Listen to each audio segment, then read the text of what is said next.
Okay, so I've already discussed this part with you during a separate time when we met, which is that students are going to be given pieces of paper to make a shape that looks like yours, and you're going to lead them to the discovery that the short and medium piece are the same length when you move them together as the long piece. So short blue and medium blue equal the long blue, and short green and medium green equal the long green. You want to discuss what do you notice about the blue pieces, what do you notice about the green pieces, and lead them to that conclusion. Once you've all discovered that that is true, then you are going to have them check their discovery by measuring and counting on the guiding practice sheet.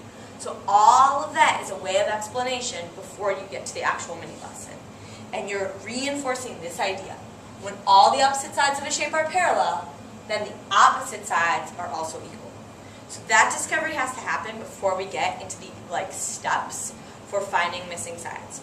Once they've done that discovery, it's appropriate to start going through the mini lesson. So we know now that this and this equal this, and this one equal this one. Now we just need to make sure we follow the same steps every time to find out what one of these question marks equals. So step one, we're going to color opposite sides. I'm going to color all the horizontal lines turquoise, and I'm going to color all the vertical lines purple. That helps me see which lines have a relationship. Step two, I'm going to write an equation for each color. Now the most important thing is that the question mark goes in a different spot depending on if it's short, medium, or long. So for example here with the blues, the question mark is the long side.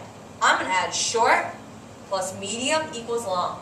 4 plus 7 equals question mark. With the purples, notice it's different. Here, the question mark is the short side, so the question mark isn't going to be the answer. It's still short plus medium equals long. It's going to be question mark plus 3 equals 6. I'm going to write two equations, one for the horizontal lines and one for the vertical. Now I can use guess and check, and I can solve for my question mark. This one is easy, right? I can just do 4 plus 7 is 11. So this side is 11. This one's trickier.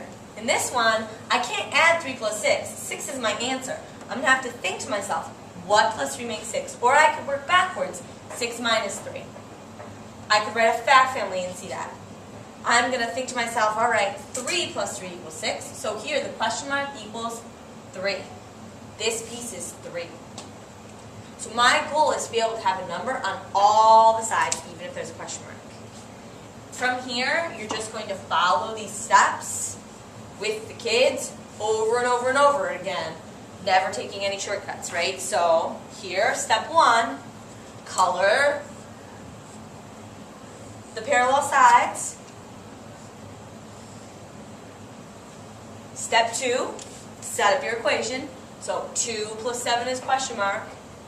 1 plus question mark is 6, and solve the equation.